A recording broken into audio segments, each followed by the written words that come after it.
Hello and welcome back to English, not ego. This week we're going to talk about why do we like or dislike things. How about you? What are some things that you like? If we look at these pictures, for example, puppies and kittens. Everybody loves puppies and kittens. みんな子猫と子犬が大好きだよね。Some people like snakes. They keep them as pets. ある人は蛇が好き。でも、それは、好みですね。What do you like or dislike? What do you dislike? Some people dislike snakes. ある人は蛇があまり好きじゃない。Or bungee jumping. Or running. ある人はバンジージャンプも走るのもあんまり好きじゃない。When I first came to Japan, people often asked, do you like sushi, natto, and sake? And I would always answer, yes, I like them all very much. 私は日本に来た時、よく聞かれました。寿司、納豆、酒が好きって聞かれて、はい、大好きだよって答えてました。But more than what we like. What do you like? I like pizza, or I don't like something. One thing that's more interesting than that to me is why we like one thing more than another. Or why do we like one thing less than another? One of the reasons may be genes. Genes are like our DNA. There are specifically two kinds of genes for sweetness, for example, the TAS1R2 and the TAS1R3 genes are for sweetness.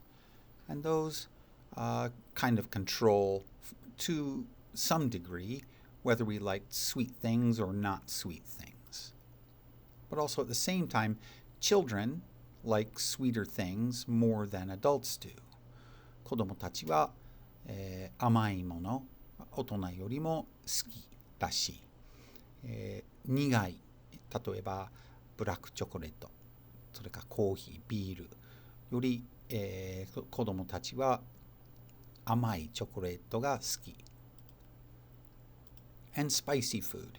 Spicy food's a little different than sweet or sour or bitter.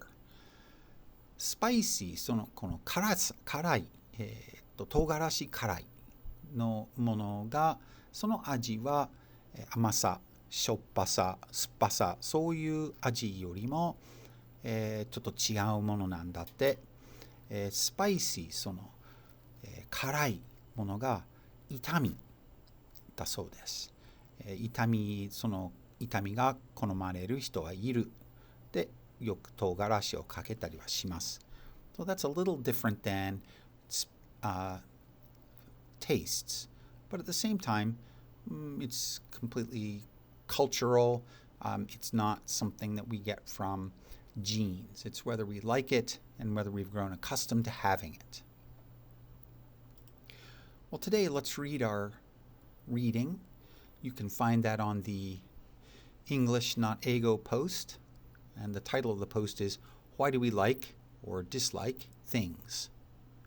And this is going to be likes and dislikes are determined by genetics and by culture. Here we go. I get asked about food that I like or dislike a lot. When I first came to Japan, I was asked if I liked sushi, natto, or sake. I'm still asked those questions regularly. There's some entertainment value in the questions. For example, do you like bitter gourd? Some people like it, like me. Some people don't. There's some excitement attached to those kinds of questions. I think it's linked to the asker's likes or dislikes. If the asker likes bitter gourd and I answer yes, then there's something to talk about. If I answer no, then there's something to talk about too, but it's very different. That's a fun way to have a conversation. Preferences might not be as strong as likes and dislikes, but they are powerful forces on our behaviors. I prefer coffee to tea. I prefer green tea to black tea. I prefer dogs to cats. I enjoy all of those things from time to time. I certainly enjoy cats, but if I had the choice of which I'd rather live with, I'd choose a dog. Likewise, if offered tea or coffee, I'd choose coffee, but I drink both. But why do we have those likes and dislikes or preferences? Are likes and preferences cultural, biological, both? It seems like they're a little of both. Babies prefer sweet tastes and often reject bitter flavors. There's a gene that affects how people taste bitterness. When that gene changes, there will be a change in how children and adults taste bitterness. This also affects how sweetness is tasted in children. This gene stops affecting how adults taste sweetness, though in this case, genes do affect the way people taste foods and drinks. That may be why adults develop a taste for coffee or beer as they grow older. Of course, some people never develop a taste for coffee or beer. Those genes can be tricky, can't they? People also have cultural preferences for food. In an experiment done in Spain, researchers found that people choose food that symbolically links them with their own culture. They said that's because the food gives the person a sense of belonging. This is not only about food choices, though. Food is just one example. There's a lot of information on food preferences. There's even more information on why a person prefers one kind of a person over another as a mate. Some universal preferences are based on where we live. One study showed that people who live in bigger cities preferred manly men and more feminine women. It may also have something to do with the harshness of the environment where they live.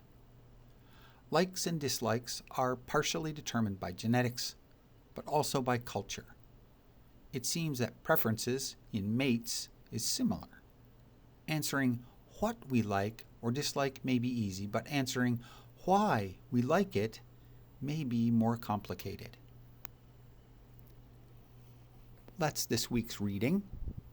And as I said, you can find that on the English Not Ego blog post. Why do we like or dislike things? And I'll put a link to that underneath here.